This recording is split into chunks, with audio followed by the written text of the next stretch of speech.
Mamadali na naman to. Ang daming mura dun guys. Ito nga yung bag niya.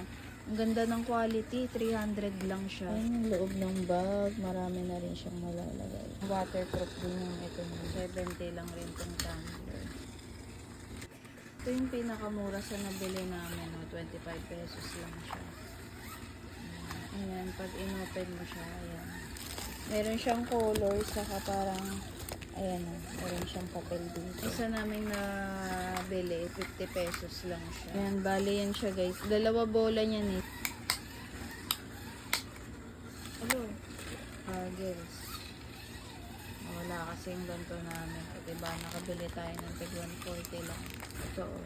Ayan. Diba? Ayan o, ito yung mga pwede niyang magawa. Kaya pala ang dami pang extra. Mura lang siya. 265 lang. Yay! Tuwan-tuwa ang bata.